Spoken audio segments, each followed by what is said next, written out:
Summer routines live or die by how easy they are. And honestly, if something takes too much effort, I'm out. That's why Groons is my go-to. It's my one daily pack of gummies covering my greens, vitamins, and minerals. Plus, it has 6 grams of prebiotic fiber, which is more than 2 cups of broccoli. No mixing powders, no giant pills, no hassle. I just rip open the pack and I'm done. They taste good and they make it easy to stay on top of my health, even when life gets busy. Save up to 52% with the code PODCAST at Groons.co. That's code PODCAST at GRUNS.co.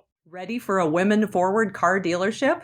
Rudy Luther Toyota empowers their many women on staff in sales, management, and service. Whether you are looking for a new Toyota or pre-owned vehicle, Rudy Luther Toyota has something for everyone. Every vehicle comes with a Luther Advantage. 10 cents off fuel and car wash discounts at holiday stations, Luther Advantage warranty, and 5-day return policy on pre-owned vehicles. Located just 5 minutes west of downtown Minneapolis, off 394 and General Mills Boulevard. And they're also hiring. Want to join the team but don't know where to start? Visit rudyluthertoyota.com today. Hi, everybody. This is Dawn Mitchell, and welcome to Dawn of Sports. Today, we are talking hockey, but we're also sprinkling in some of the biggest Vikings news with Kirk Cousins gone. But I will have on the one and only Kevin Gorg from Bally Sports North Wild Coverage, and he has his own podcast right here, Wooden Sticks, right here on Talk North. But we're going into hockey, we're going into football, and we're going into some stories. Stick around.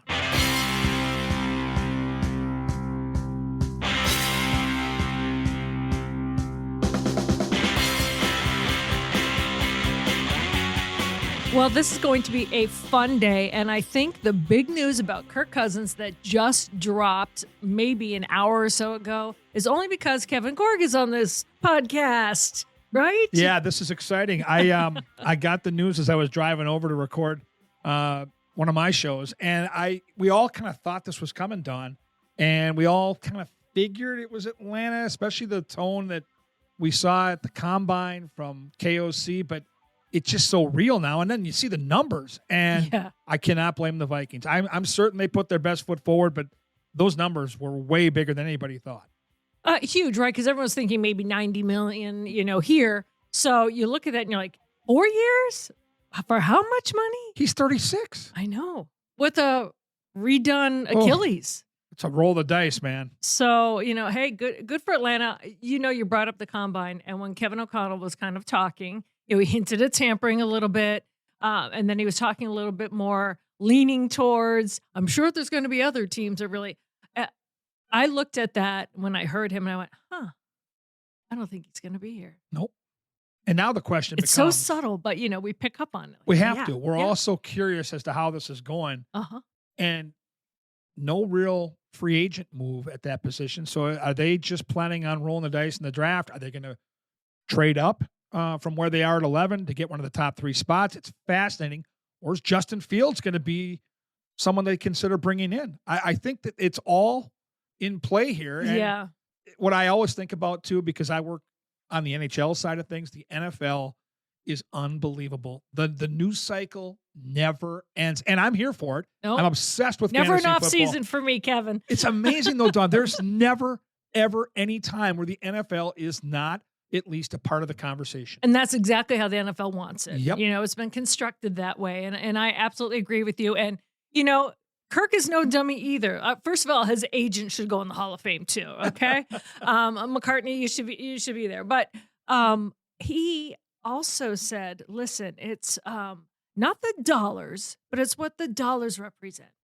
Oh, brother. Right. He took it from somebody, and he was kind of saying, I think he was hinting towards there won't be a hometown discount, but there's other things that he was looking for.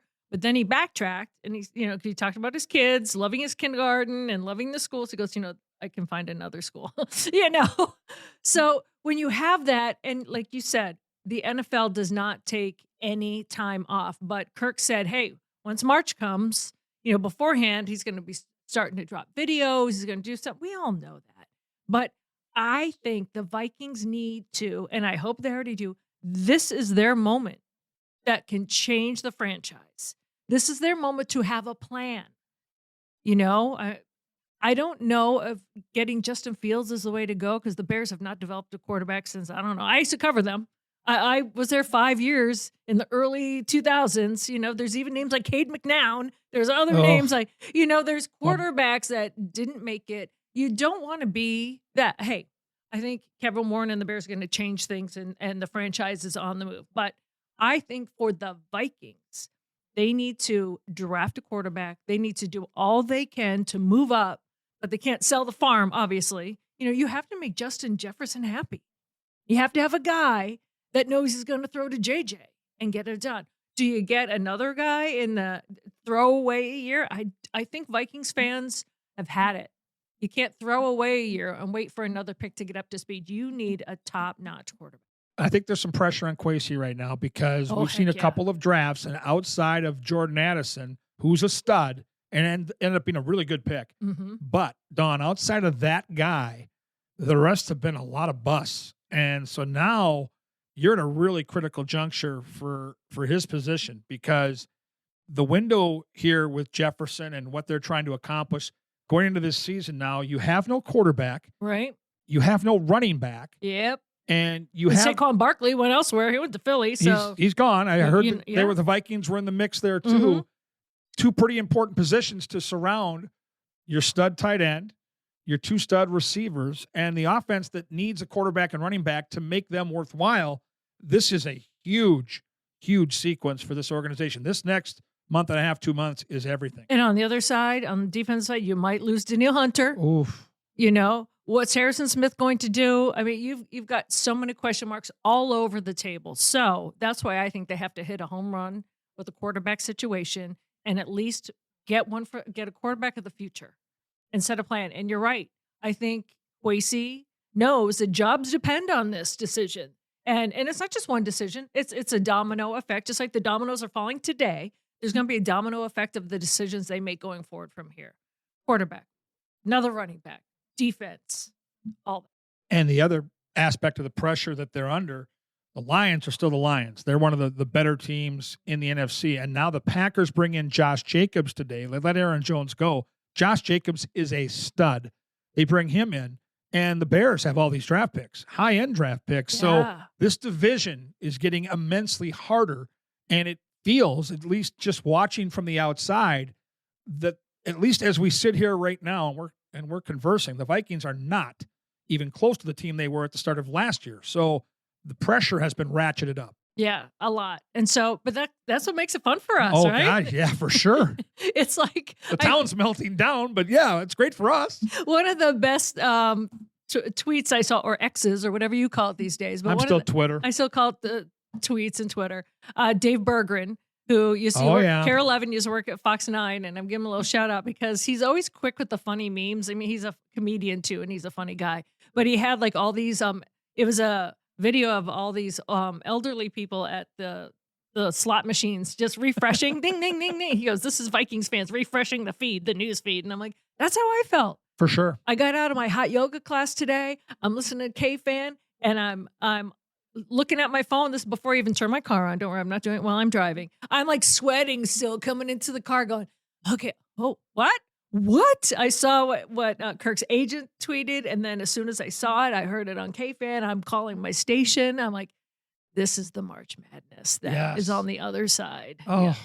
It's juicy, and I give the NFL a ton of credit. The way they just from the combine into the draft, it just continues. I mean, it's always percolating. And I mentioned this. I am a huge football fan, and right away for me, this is how my mind works because anyone who knows me, and if you don't know me, I'm a Bronco fan, and that's my team, and they're a complete hot mess.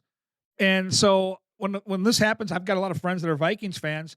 I don't think about the Vikings. I think about fantasy football. I'm like, well, wait a minute here. Right. We've got some great fantasy players in Atlanta that need a quarterback. Pitt's the tight end. The Robinson kid in the backfield is just, Bijan's a stud that's waiting to break out.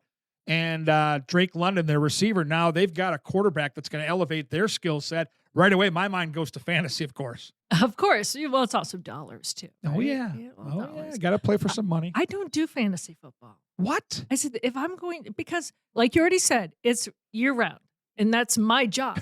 That's a good point. So if anything's going to be fantasy, it's not going to be football.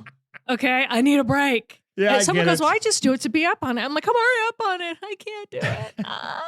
But I enjoy a lot of my friends do. A lot of guys that are in our sports department and in this business, they still do it. I'm just like, that's more added stress for me to have to do that. So I enjoy watching people stress for me in their fantasy football teams. Let me ask you this. Yes. You're a Vikings insider. Yes. If you had to put your hard-earned money on the table right now and you had to wager on who will be under center week number 1, and if you don't have the right name, is it going to be, I'll put it this way, Yeah. a veteran that they bring in or a player that they draft? I say a player that they draft. Wow. Yes, I think you need a veteran to come in. Maybe that's a backup that's going to help someone that's going to be smart. I know everyone's saying JJ, McCarthy. I don't know if that's going to be him, but it's got to be one of the top-notch players. JJ, hey, I watched him at the combine, and he really upped his stock in my mind. I was like, So yeah, I mean, you're coming off Michigan, you know all. So the you think it's going to hoopla. be a drafted player, not somebody like I mentioned Justin Fields. I don't know who else is even that available. will actually be starting? That's another thing. But I mean, for Week the game one. plan, week 1, It's a tough call. it is a tough call. But I still think the big first domino is what I'm talking about in this plan has to be drafting a good quarterback. Will they be ready under a Kevin O'Connell system Oof. by week 1? That's a good question. That's when you need someone with a high IQ. Kirk said it took him 2 years to get it. So, but do they change it like they did Josh Dobbs just for a little bit if this kid has talent? Yeah. There's so many different ways to go. I don't know. Who's the veteran backup? I don't think any of the backups that are there now are still going to be here. I don't think so either. And plus they got the new quarterbacks coach. That was another signal like, they're that's not right. going to keep Kirk Cousins. That was it for me. So, and he was at the combine. Boy, it changes quick though, right? Yes. I mean, I vividly remember during that Packer game, the Vikings were having their way with Green Bay on that particular day at Lambeau. And then a lot like we saw with Aaron Rodgers on that week 1, I think it was Monday Night Football. Maybe it was Sunday Night Football. I don't know. But you knew right away that it was serious. Yes. Like, when they don't get up right away and they're not like writhing in pain, they know it's something interior and it's bad. And you knew it with Cousins right away. What we didn't know, Don, was that was the last time we were going to see him in a Vikings uniform. And I got to tell you, you had a relationship, a working one with him. And Yeah. just I from like afar, Kirk I as a loved person. him. Like I Very thought he was much. rock solid on the field. I really grew to love him and some of the real personality he showed. The last thing we really saw, I think, was him taking the shirt off with his kid and the Kirk O chains. Yeah. at At the stadium. Vikings game, right? To get I it think riled that was up. spectacular. Yes. So I'm going to miss him. Like, I get why they didn't go all in. That's way too much money and probably too long a term Yeah. for my taste, but I love the guy. Yeah, I do too.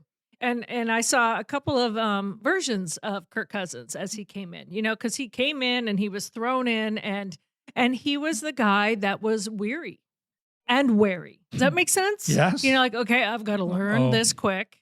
All right, who's my offensive coordinator? At least Kevin Stefanski, I believe, was still here his first year. And he was kind of, I always say you interviewed Kirk Cousins, but there was always that space between you. It felt that way. There was always like, you couldn't get deeper. I always like to when I do the interviews, right? Okay, you do a couple of throwaway questions, and then you want them to change, right? You don't want that, I say, glossed over. They can be protective. Yes, and that happens with a lot of athletes nowadays because they're thrown into social media, they're thrown into all of that. And Kirk is a quarterback, and he's coming in with huge dollar signs on him, and he's got a lot of pressure on him. So I saw that, and then I saw Kirk starting to open up to to certain people, like the day in and day out, like he would do funny things. And when Chris Thomason was here, he would always relate to him with his sweatshirts because Chris would wear something like the 1984 Olympic sweatshirt or something. And it was just enough that Kirk's nerdy side started coming out like, oh, I have a shirt from the blah, blah, blah. Like, I don't know. And it'd be maybe the economics team or whatever. So we would see little flashes of it. This past few years, once I don't know what went on with he and Mike Zimmer, that's all between them. But I do know a different Kirk Cousins emerged under Kevin O'Connell. And we saw everyone, I think America saw it, Yes.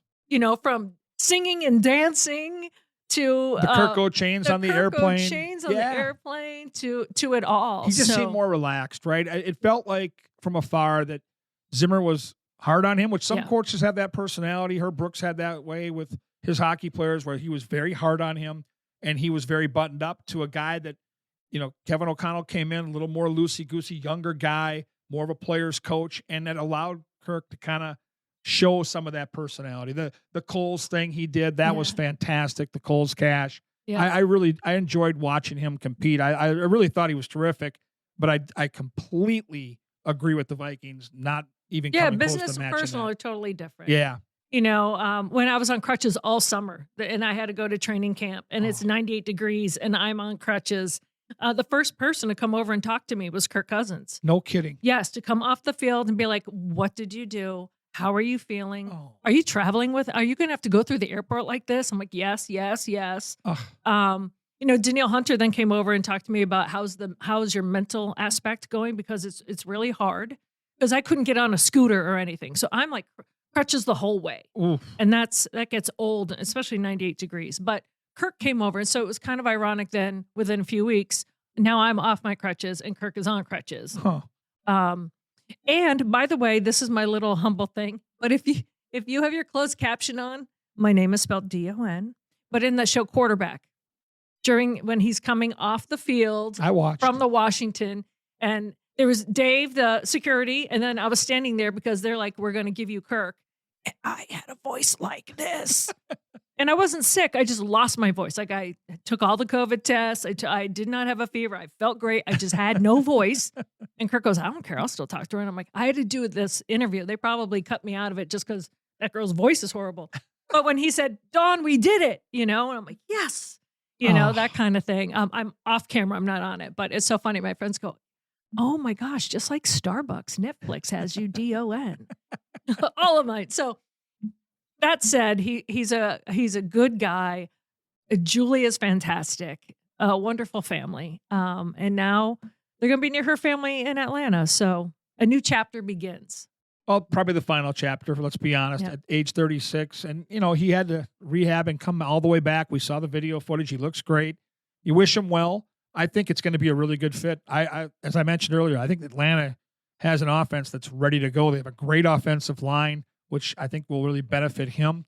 So I think they automatically become the favorite in that division now, and I think that's a good situation for him. Well, and that's one of those things that he was looking for. It's not just at this time of his career, it's not just about the money. Right. But man, did he get money. Oh, did he ever. And how do we get that? I don't know. I should have been a quarterback. You should have. Even a backup 5'0" quarterback, man. I should have been a quarterback. Yeah, sure. Backup quarterback, relief pitchers. Yeah, gosh. Man, we missed our calling. We did. Well, I also want to talk to you about, before we get into the Wild, which you're fantastic, by the way, for years and years and years. I've known you for quite a long time. I know that you're a former goaltender. Nice. Correct? Yes. I've never forgotten that about you. And people at home, I don't even have notes right here. That's no, just you're in my brain. Free flowing here. I'm just free flowing. I don't even have anything. But when we're coming up the high school tournament, it's this year. There's no snow. It feels like spring. People could have done 12 other things. We had the women's basketball tournament in town, but still, it did not disappoint. The tournament remains as magical as ever. And in Lou Nanny's final of 60 consecutive broadcasts, it ends up being, of course, Edina in the championship game on the AA side. And you know what? I've been attending the tournament and watching the tournament for 5 decades. I'm 57 now. I started when I was 6 years old.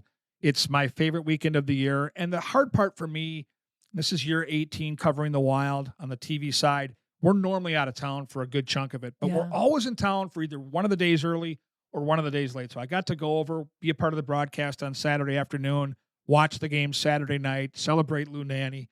And it's funny, Don, you mentioned all the stuff going on in the weather, but that weekend, if you're involved in the game of hockey, is so vital and so important. And I think that kids that play hockey all over the state, whether their team is there or not, migrate to St. Paul, come down there, spend the weekend, get hotels, have a great time. It's a big party. And even though I think it's never going to be the same on the broadcast side without Lou, because I don't think you could ever replace a guy like Lou Nanny. The weekend event of going and being a part of the tournament remains what it is. It's just so unbelievably cool.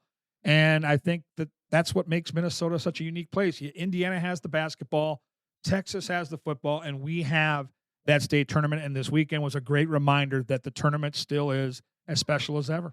And I'm from Massachusetts. Oh, you've got some pretty good hockey too. Right. And we know the whole Massachusetts, Minnesota, but I, hands down, when I first got here back in 2004, long time. So I think I might be now a Minnesotan.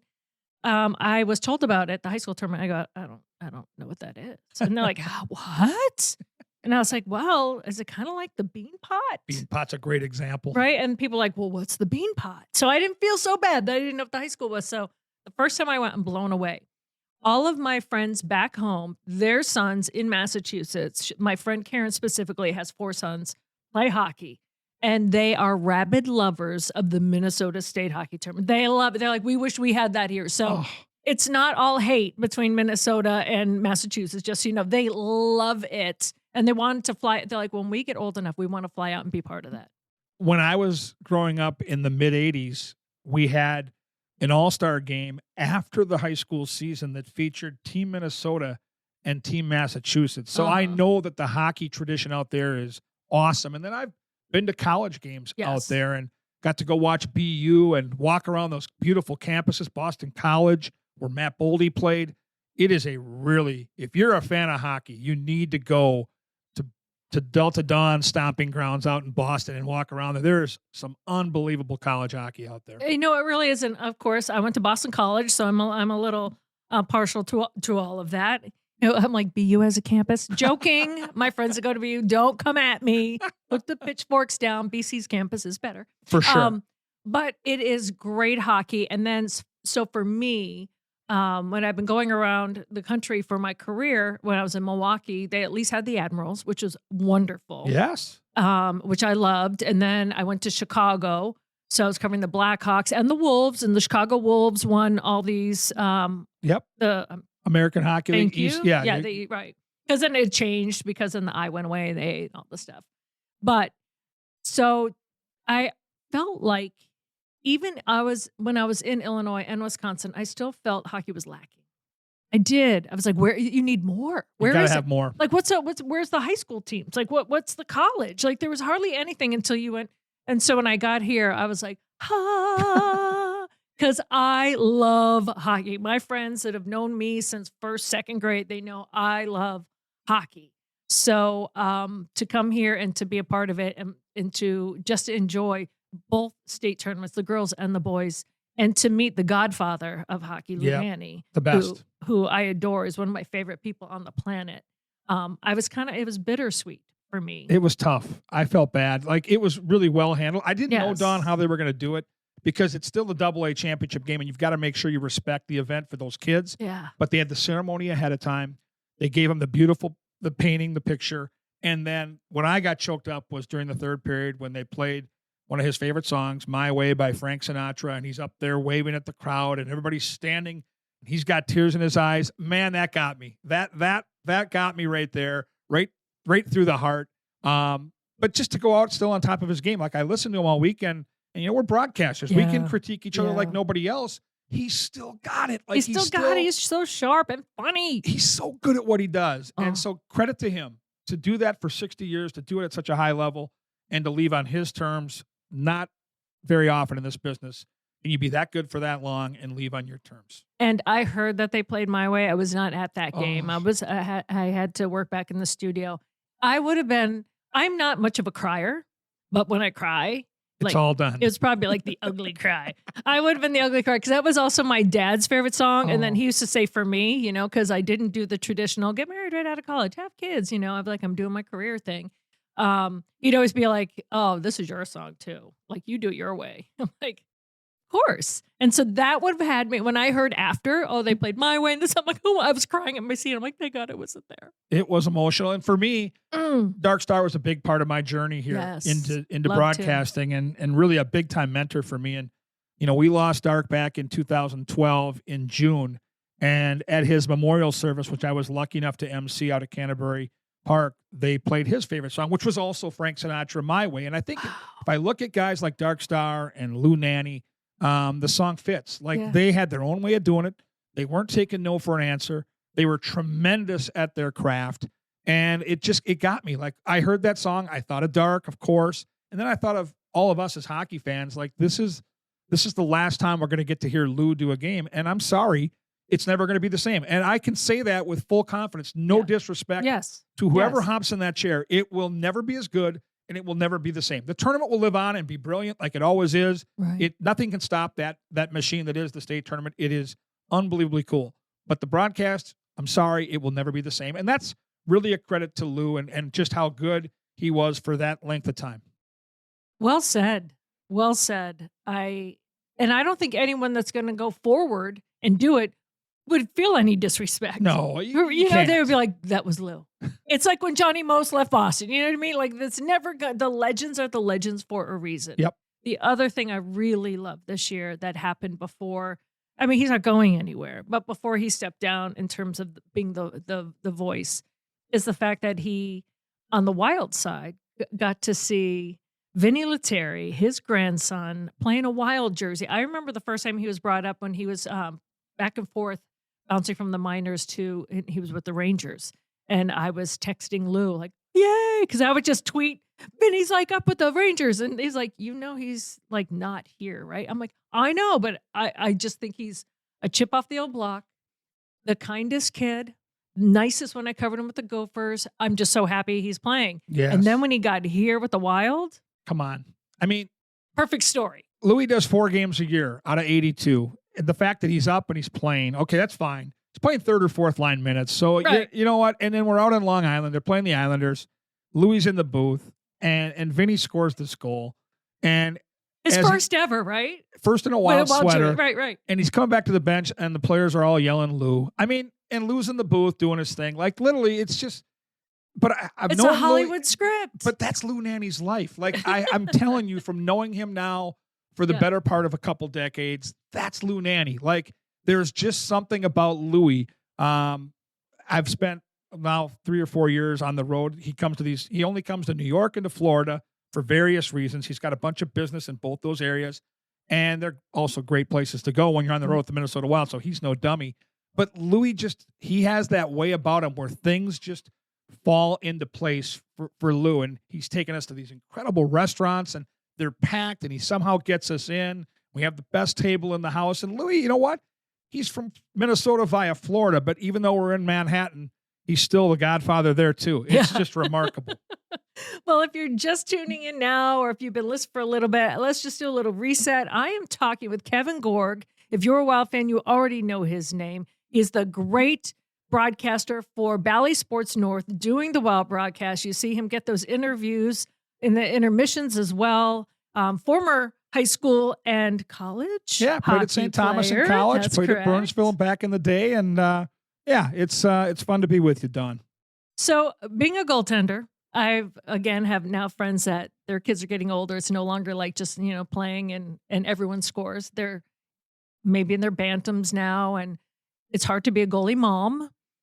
You put your mother through a lot of stress. My friends like Vanita Sakar saying she's a goalie mom. Oh, stressful. What was the worst thing you put your mom through?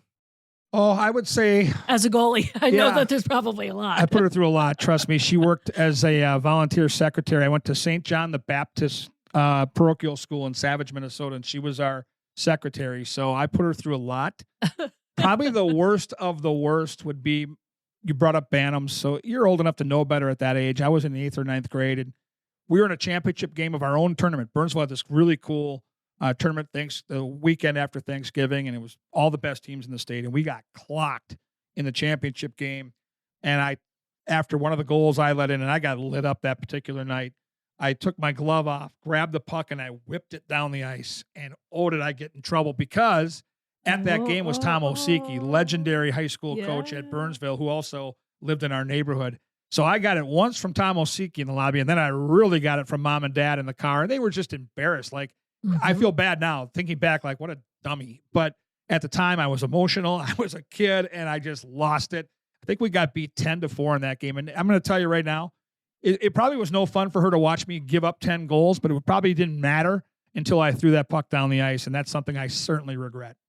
Did it teach you any lesson going forward? Yeah, it did. It taught me to grow up a little bit and not act like a baby because, Coach Osiki was really good about it. He pulled me aside and just said, you're letting the other team know they got you. Like, it's bad Yes. enough that you're getting beat on the scoreboard, but now you're showing them that they've got you. And he was right. And I was just, at that age, just very emotional, and it was a learning lesson. And my parents were strict, but they also would have a conversation, and they were like, dude, what are you doing? Right. Like, what are you doing? And I just, it was from that point on, especially when I got to the high school level a couple years later, I learned to channel my frustration a better way. And it was kind of one of those tipping points, Don. And as kids, you always get to those spots where you make that one error and you're like, oof, I want that back. But you can't get it back. But what you can do is be better the next time. And it's funny because, Tom Osiki, as I mentioned, was our high school coach. He lived in our neighborhood. But like Herb Brooks, he kept you under his thumb. Like, he was the guy that, he wasn't a player's coach necessarily. He was the guy that was going to push you hard. And so it was good because myself and the guys that were my teammates in that era, we were a lot of fun, but we needed that guy, that hammer kind of running the show. Otherwise, we never would have had the success we did. You bring that up. One of the biggest lessons my mom didn't play sports. She loved sports. She talked to the television. Football was her thing, like, well, I run that slant play. That was dumb. That kind of stuff. Very quiet, very proper. She kind of looked like Sophia Loren threw up on Jackie O, that kind of a, like, hey, if you see what she looked like when she was younger, I come out like the blonde version of like, hi, I'm lost. Who do I belong to? So she would be on the sidelines, and Becky used to call it the pocketbook, but with her purse, like, just standing on the sidelines watching me play soccer. And what I would do is I would get mad. Like, if a girl did a cheap shot, or kicked me, or if the ref missed anything, I would get so mad, right? That it'd be in my head, like, like, and I wouldn't say anything, but it was in my head. My mom could see my face, that I would make 2 more mistakes.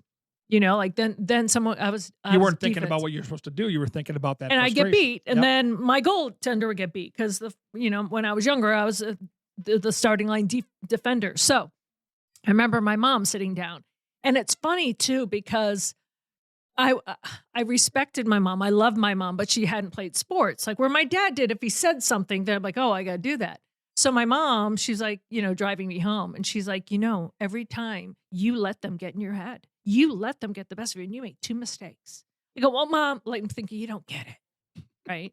And I don't say that because then I get in trouble. I'm like, but Mom, it's different. It's different when you're playing. And she's like, no, I know you. I go, what am I supposed to do then? She goes, look at them and laugh. I go, what? She goes, smile or laugh. Yes. And I said, ugh. And I'm thinking, that's not going to do anything. Next game, someone did something. Ref didn't see it. It was egregious. I just laughed at her. And the girl that I laughed at looked at me like, huh?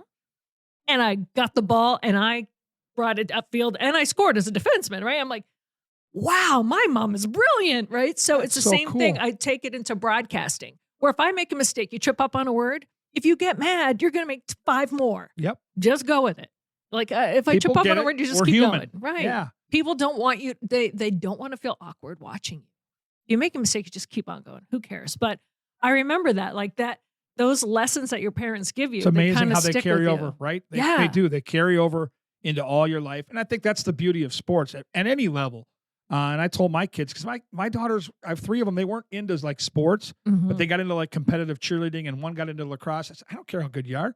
I just want you to have the experience of it, because all of this matters. Like working together, one common goal, figuring out how to face adversity and overcome obstacles. It's all going to benefit you later in life. And I didn't know it then. I know it now. Right. But how much all those sports mattered. I was good at hockey. I was good at baseball. I tried soccer. I was horrible. And golf, I kind of went up and down. But it was great to be a kid at a time, trying to figure that stuff out, because it's no different than life now. And you learn to kind of, because listen, life can beat you up, right? No matter what. And our jobs are fun, but there are good days and bad days like anybody else. And all the lessons we learned as kids, they all come back to you. They certainly do. Oh. Don't laugh disrespectfully, but just laugh, because then people don't know what's going on. That's exactly right. So let me ask you this. Being a goaltender, and now this year you are covering Marc-Andre Fleury. Gus is amazing too, but it's Flowers year in terms of, going past Patrick Waugh, just everything. And he's just such a fantastic person. To be around that, So you're around legendary goaltender, but he doesn't carry himself that way. Not at all. And he's one of the funniest men I think I've ever talked to. And his practical jokes that he tells us about and that he performs are the best. What's that been like for you? Well, I was a fan from afar. Mhm. You know, I'm a Pittsburgh Penguin fan through Sidney Crosby. So when they won those cups, I was celebrating those Penguin teams. Wild fan first, but I really like in the Eastern Conference the Pittsburgh Penguins, and I loved Marc-Andre Fleury because he was kind of a throwback in this new generation of goaltending. The guys are all 6'5" and they play this block and slide style, and they're very effective, but they're not what I grew up with. I grew up in the 70s and 80s watching goalies play what I played, butterfly style, flopping around, 2-pad slides, very exciting. Not at the time, I mean, we look back now, not as effective, but certainly more entertaining. Well, Marc-Andre Fleury is a throwback. He plays that style, and he's a superstar. Heck, he's a rock star. So from afar, I was this big fan.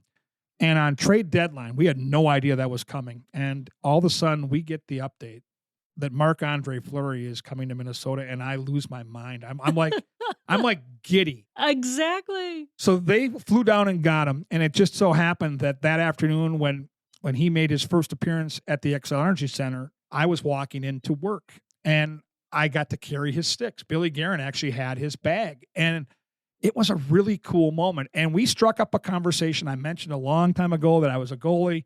I mentioned that I loved watching him play everywhere else, and I didn't know what to expect. But when your heroes are beyond your expectations on the right side, like he is, I'm not kidding.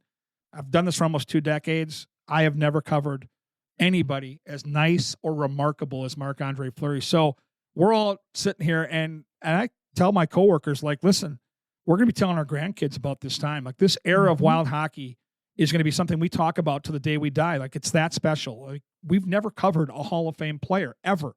We've covered a Hall of Fame coach in Jacques Lemaire. We've never had that guy. Now, there might be others. Kaprizov might be the next, but this is the first Hall of Famer I've likely covered on a regular basis.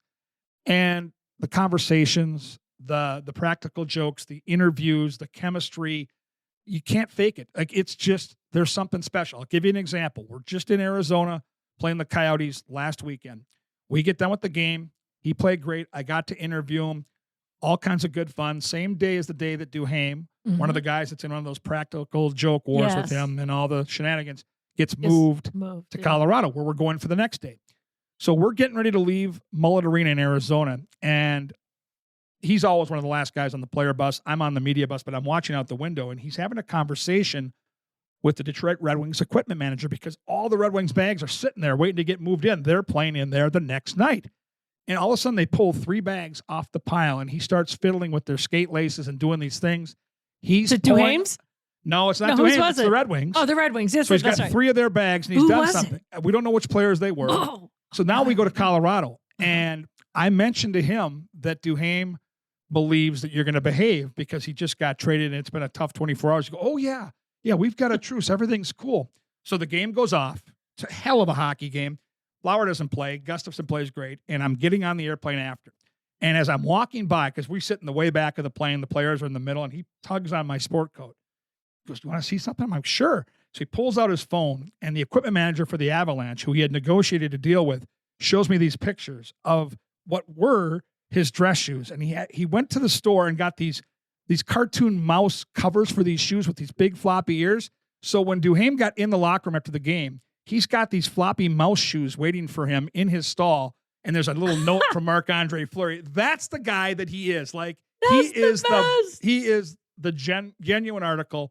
Every minute I spend with him, I'm smiling, and I hope to God we get one more year. I'm wondering now who in Detroit, who did he mess with? Like that, like who's his buddy? Like, that's the stuff I want to know. He knows so many players, right? Like, he's played for so long. The Vegas connection, the Chicago connection. Yeah. I'm sure we could sit down and look at the roster. And bottom line is he took the time to do that. Oh, yeah. And I just think that's what makes him just such an absolute character. And he's still he's having a terrific year on the ice. He's still a really good goalie. He's a great player. But aside from that, just the person he honestly is and the influence he has on his teammates, like, this is going to be a ripple effect that's going to benefit the Minnesota Wild, Bill Guerin, this coaching staff for years to come, because there are some really impressionable kids in that room. And when one of your players is in there that's a legendary player that works as hard as he does, that is as good a person as he is, that's going to positively affect your organization for a long, long time.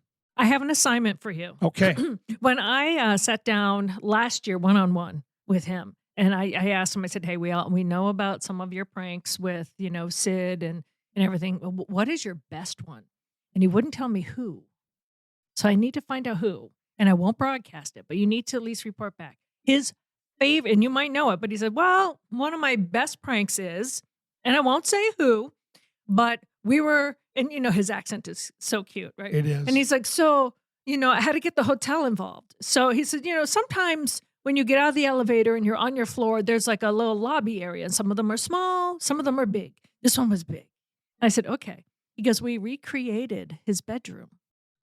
Right there in he goes, like the mini lobby, like the lobby of your floor. I go, what? He goes, oh, everything. He's like, oh yeah. I go, like computer? He goes, computer, clothes, everything.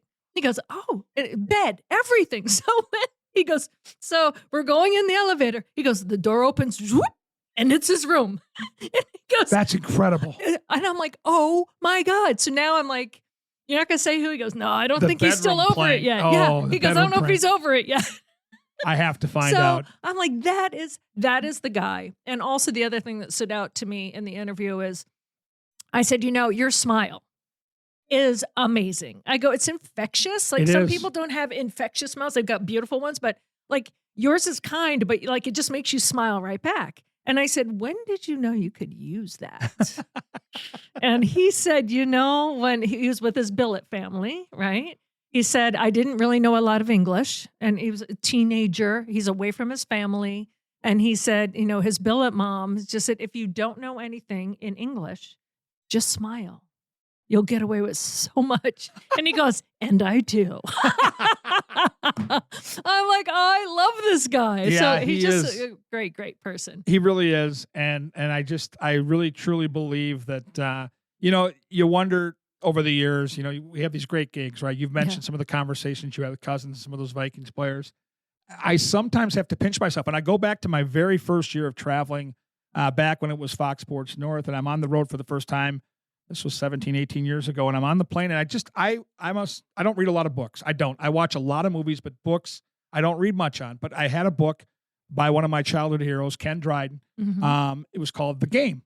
And I've been reading this book, and the hockey season starts, so I'm going to have that on the airplane. I start to read it, and all the stories from the locker room from those Canadian teams revolve around Jacques Lemaire and Mario Tremblay. And I'm looking, and they're like 3 rows in front of me, and I'm like, this is remarkable. Here I am, right? And I had no idea what I was getting into. Right. I had done broadcasting out at the racetrack at Canterbury. I had done some high school hockey, but it was my first kind of baptism into the NHL.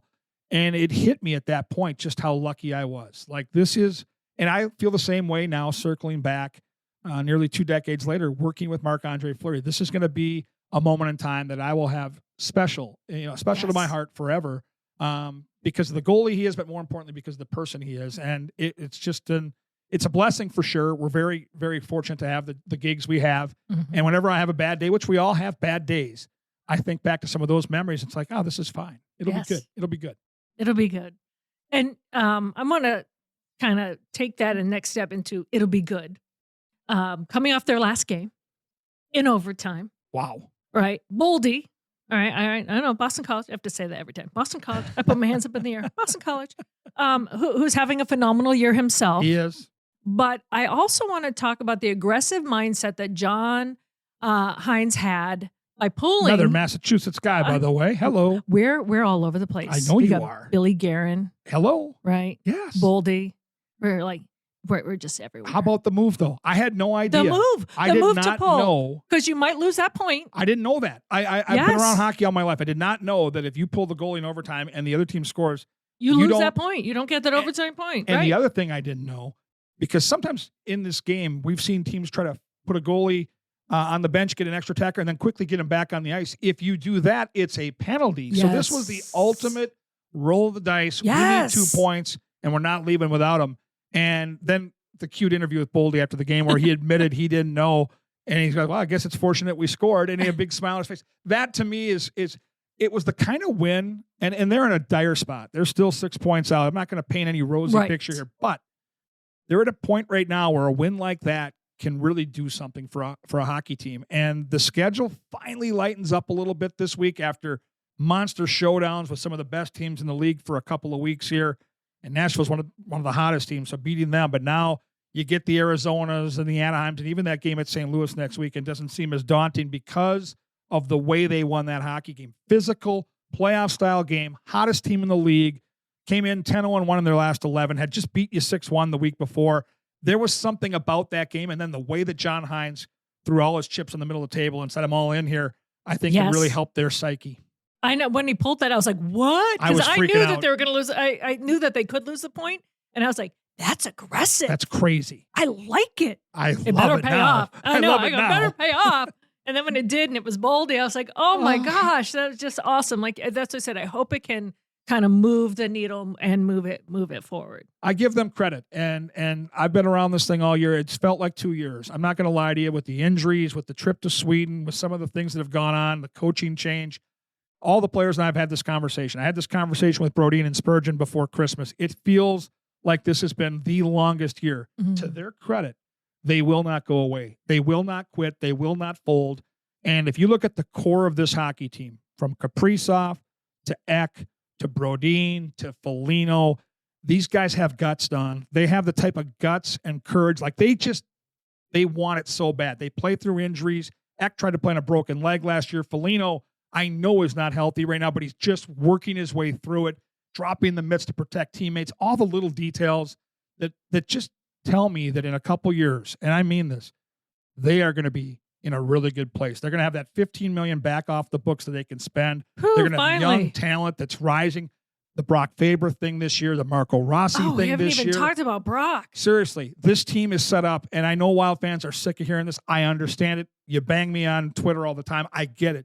Trust me when I say this. They are going to be in such a good place in another year and a half that it's going to be crazy good. And again, they're still making a push here. They're going to be good. If they're healthy next year, they are a playoff team. But I'm talking cup contender here in a couple of years, and I'm here for it.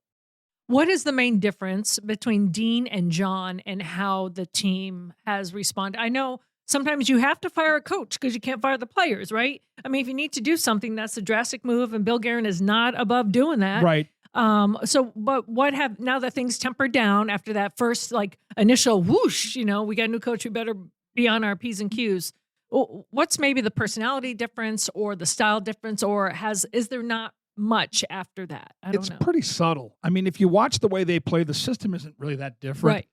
And I think, you look at what Dean did the last couple of years, over 100 points in both years. It's clear this guy's a great coach. And then the man he is, just a tremendous human being. So I'll say it this way.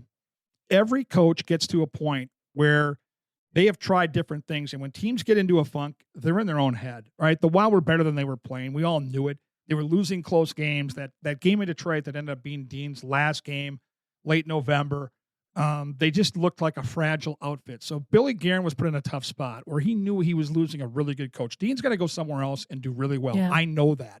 But the time was right. And a couple things that John Hines has done that have paid dividends. And the first thing is the way they efficiently break the puck out. He gave them a more specific way of doing it. A lot of times coaches in this league especially will trust the skill that they have, and they're fine. The Wild were getting in their own way, breaking the puck out. And so he had a couple of quick little details in practice those first couple of weeks where he was just tweaking a little bit, but it gave them an efficient way to quickly get it and get it out of the zone. They're a fast skating team. They've got good mobile defensemen. So that worked. The other thing I've seen is just a little more detail on the power play. And I think specifically putting your very best players in that top unit and maybe overplaying them a little bit has been a good thing for this team. Other than that, they really haven't changed a lot. And I think it was one of those situations where the players had lost all their confidence. Like they were battling, but it just wasn't working. And when you get a change at that position, you kind of hit the reset button and say, all right, we got to do better, and we will. And they got on a run right away. Ironically, they got banged up after that initial burst where I think they went like 9-2-1, had a bunch of injuries again, and then struggled. But they have just kept fighting their way through it. And if they get in, it'll be one of the most remarkable recoveries of all time. It's going to be a long shot. But the fact that they're still in it, Yeah. they've never really had Jared Spurgeon. They've missed all their key players for stretches of time. And I mentioned Foligno, but that's just one of 6 or 7 players that have been banged up. Johansson, another player they're missing right now. It's pretty amazing. And now I think the last detail in that push came on trade deadline day when they basically moved players for draft picks for 2026. And in that locker room, I can tell you, being out there in Arizona, that the players had a distinct edge to them when they got to the rink, particularly that night and then the next night in Colorado, where they kind of said, that's cool, we're still going to get there. And that can be a good thing too. Yeah, that is a mindset. Mm-hmm. That's definitely they were a like, mindset. we're not giving up. And I think that's I've been doing this for a long time. The character in that room right now with those leaders, it's as good as I've seen. I mean, I look at the way they perform and the way they care and the way they battle, no matter what the circumstances are. They're in a very good spot they've got good young players that are leaders, that work hard, that care. And, you look at the course of time on the teams I've covered, there's been some where that's been the case. Others were no. Right. They would have packed it in. And this team refuses to do that. And I think that is really something that no matter what happens here in the next 6 weeks, I think it'll still be a factor for the years to come, because these guys still have a lot of hockey in front of them. Just as an aside, that 10-goal game, which I was there as a fan, and I was there with Vanita. You picked a good game. I picked a good game, and I brought my family in earlier in the season. It was on the back-to-back with the Bruins. So they won in overtime in Boston, and then they came here. And I think I told the story on a previous podcast because it was hilarious, because my brother, my sister-in-law, and my nephew had never been to an NHL game before. Wow. And I have 4 brothers, so I thought all of them had, but apparently this brother hadn't. And he's not a big fan of like the culture of fighting. So they dropped the gloves within the first 5 minutes, right? And I'm just looking at him like, oh, sorry. But I'm like, no, Minnesota's different. Like this isn't the 70s of the Big Bat Bruins. Like there's no fighting in the stands. Like this is going to be a great family outing. Trust me. And so we get there and they drop the gloves in the first few minutes. And my nephew, who's telling a story about in school, a teacher calls it, their group of students, they call them the Trailblazers. Like Trailblazers, now it's time to go to lunch, So my nephew, who's 12, turns to me. Perfect timing. Knowing his dad isn't a big fan of the fighting, he goes, Auntie Dawn, this is where you go. Trailblazers, look away. Look away. And I'm howling. But they won that one, so I was like, yes. So now we've got another generation of fans. Which is awesome. Half of our family, I wore a Bruin zippy and a wild hat because I did not have to, I didn't. Combo. I had to be both. And, I wasn't working, so I could do that. But for the 10-goal game, it was one of those where I knew this year, in the summer, I had a fractured leg and a torn meniscus, so I was on crutches all summer. It was when I could tell that my knee was healed because I'm sitting down, jumping up, sitting down, jumping up. I'm like, wow, all right. My knee is healed. I couldn't keep up. Thank you. I write down the goals just to have them for my highlight package and then for post game. So I have this placard where I write down each goal, the assist, the time of the goal. I have my own little score sheet, and I couldn't keep up. The third period, I've never seen anything like it. They scored 7 goals. The Wild scored 7 goals in the third period, and I could not update my placard fast enough. It was so crazy. It was nothing I've ever witnessed before or experienced, and it was fantastic. I brought up the word placard, and it triggered something. So I'm very flattered, and this will be the final thing I'll leave you with here. So I got pranked by Marc-Andre Fleury. Stop it. So here's the deal. John Hines' second game was in Nashville. So we're down there, had to be late November, early December. And I mentioned I work with placards. A lot of people that do my job have tablets because they're in 2024. I'm still in the 90s, and I have placards. I write all my stuff down, and my interview, all my in-game hits, my highlight package, everything. It's all written down. I've got this huge Sharpie collection, and everybody knows that. So I go down to the mess hall, have my meal, come back. It's like 5 minutes before I hit the bench for my pregame interview, and all my placards are gone. And Tony DaCosta, longtime equipment manager. Love Tony. The best, right? Yes. Kind of a prankster himself, right? Yes. So he's doing something with someone's skates over on the workbench, and he sees me freaking out, and he smirks. He starts to laugh. I'm like, Tony, where's my stuff? And he's like, I didn't touch your stuff. I'm like, Tony, I know you're here. This is your domain. I have my stuff here. Where's my stuff? And he smiles. He goes, I promise you I didn't do it. I said, I'm not asking you if you did it. I want to know where my stuff. I need my stuff. So he's like, all right, Gorgie, sometimes all you got to do is look up. So I look up, And in the rink where I do my interviews, there's this jumbo-sized thing that holds all the cords for all the broadcast stuff. But above that, the placards are taped with hockey tape at the top of the thing. Well, I can't reach. So Tony goes and gets me a step stool. We're working to get the stuff down.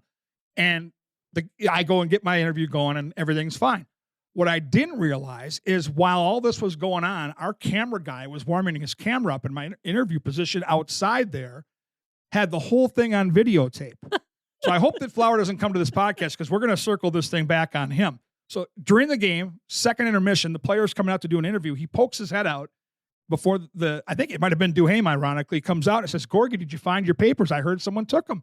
So he's playing the dumb card, right? I'm like, yeah, I got them back. Thankfully, someone did that. I said, Flower, can you believe somebody would take my papers? So here's what we're going to do. And I hope he's not listening. I don't think he is. Maybe he is. Then he'll know. We're going to sit down. Of course, he listens to all my podcasts. Well, I'm sure he's a regular. Mine too. So we're going to have a sit down with him at the end of the year here where we're going to talk about something hockey related. Mm-hmm. John Stroh, our longtime producer on Wild Hockey, has the footage of him doing the deed. Stop. And so we're going to say, let's look back at this. And before we get there, I want to say, do you think you could ever let me know which one of your teammates pranked me? Because I know it was one of the players, and I know you'd never do that to a fellow goalie. And he's going to say, no, but I'll find out. And then we're going to roll the footage of him taking my placards and taping them at the top of the wall there in Nashville outside the locker room. And then that smile will come out. Yeah, he'll bring that smile out from the Billet family and everything will be all good. Well, so you beat me to it. I was going to ask you to tell me two quick stories. There's one. There's one, your best hockey moment and a tough hockey moment that you've had, either as a player, but mostly as a broadcaster, because that's where you get kind of the behind the scenes kind of stuff. But could even be when you interned or you were in college, whatever one you tell around the tables. Oh, let's see. I've got so many. I would say for me, probably the toughest times would always be when the coach gets fired, like Dean this year. And before that, there's been a handful of coaches that have lost their job because, as you know, in our business, you work so hard to build up that trust and that respect. And it's a process. And especially when you're a reporter to get to that point where you can get the information you need to bring that out in the broadcast, it's gold. It's everything to the job. So as recent as this year, when we got word that Dean was fired, it was a really bad day. It's a bad day. Yeah. And you start from scratch and you build it back up. And, John Hines has been great to work with. He's an outstanding person. He's a great coach. So it's building and it's getting there. Hockey wise, for me as a player, I guess I would go back to that last night in St. Paul. It was the best of times. It was the worst of times because as a kid in Minnesota, you dream about playing in the state tournament. And I played at Burnsville in the mid-'80s, and I was the goalie on the 1985 team, which was loaded with talent. I was a small piece of that. I played in almost every game, which was cool. And we won the state tournament, which was really cool. But after the game, we're sitting in the locker room, and the best of times are we're sitting there, and one of my teammates named Herm Finnegan, who I'm going to have breakfast with later this week, has this. Remember those big tune boxes? Yeah. Big silver shine. Yeah. So he's blaring, "We are the champions," and we're arm to arm, and we're still in our gear. This is 45 minutes after the game, and we're singing together. Finally, Coach Osiki comes back in and says, "Guys, you got all your families out there waiting to see you. You got to get out of the locker room here pretty soon." And we knew this was the last time we were going to be together. We had played together since we were 6 years old, right? And this was it. This was the culmination. This was the top of the mountain. We had won that state tournament. And so we finally get our gear off. It's the last time we are ever going to be together as a team. We're all seniors, a lot of us. And you walk out. And back in those days in the Civic Center, the family area is right outside the locker room below the bleachers, which were kind of retractable. And I'll never forget it. I walk up, and my mom and dad, who are still living in the same house I grew up in Burnsville right now, they're in their mid-'80s, are standing there, and they've got tears in their eyes. And they were not people that showed a lot of those emotions.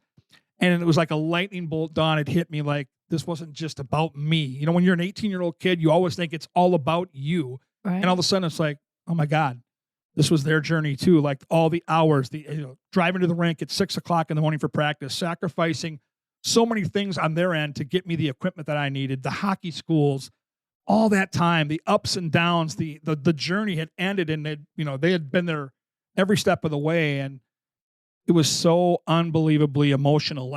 They were just in tears. And I was just finally oh my God, I finally got it. As a dumb, teenage kid, I finally figured it out, right? Okay.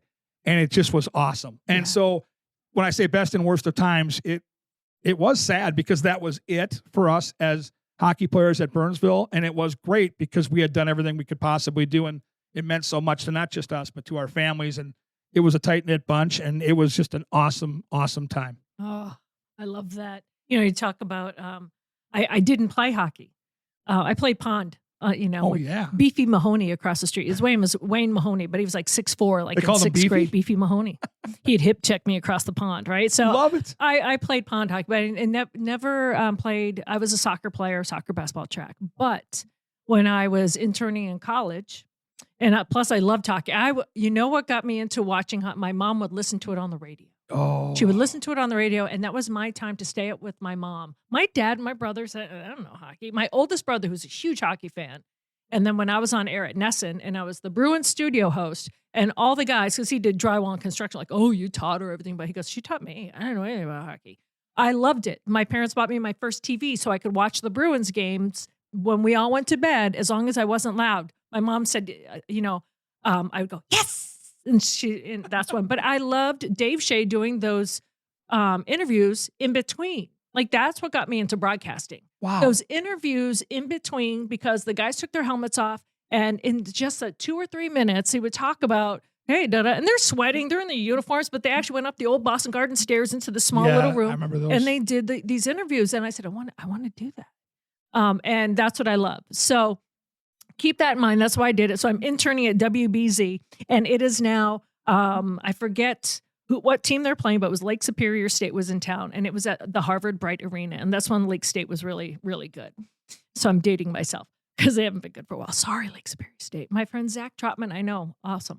But anyhow, so I'm there and I'm standing. I'm an intern, and I'm standing in the hallway, because we're waiting to go across the ice, because at Harvard, you have to walk across the ice to get to. Oh, I've been there. So I'm waiting there, and one of the defensemen, because he was like 6'4" and 6'6" on skates. One of the defensemen from Lake Superior State, don't even know his name, this was a minute ago, came off the bench, put his stick under my throat, because I'm against the wall, right? Because you're standing in the. Oh, wow. And he's like, get you and your blanking photographer out of here. What? Now, while that's happening, oh yeah, and I'm against the wall, and Jackie Parker, who was a coach of BU at the time, legendary, right? And he was working, because these coaches that may not be in it anymore are still working the NCAAs and stuff.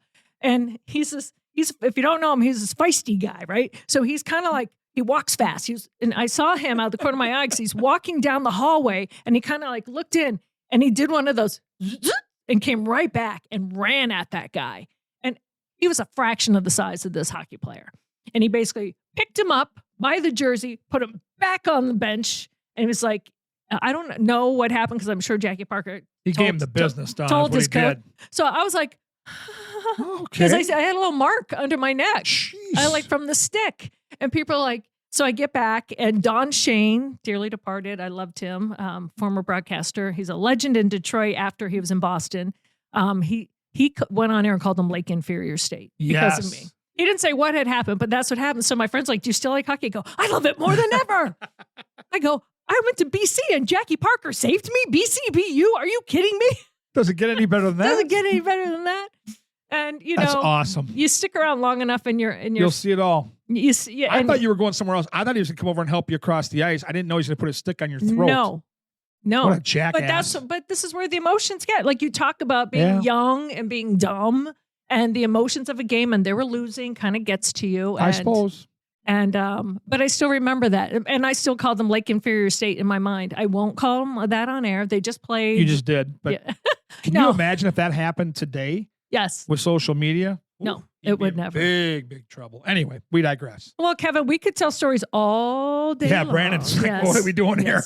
Yeah. Well, congratulations. And before we go, tell people about your new podcast, which I'm so happy to talk about. Really excited about it. It's called Wooden Sticks. It's going to kind of focus on the men and women that were players, coaches, and managers over the last 30 or 40 years with ties to Minnesota. And so it started with a guy like Lou Nanne. Why not start at the top? And I've had a conversation with Nate Prosser and Pat Micheletti and Rachel Ramsey. And today I just recorded one with Jimmy Jetland, who was one of my heroes as a kid. Got to coach his daughter at St. Thomas. And next week, hope to have Natalie Darwitz on, who was one of the greatest hockey players from the state. Fantastic. And now the general manager in the PWHL for Minnesota. So really excited about Wooden Sticks. It's on Talk North, at least one show a week, and just really proud of where this thing is going, and really enjoyed our conversation today. Well, same here. Kevin Gorg, everyone. Gorgie, I love you. Love you right back. Good to have you on here. Thanks so much. You got it.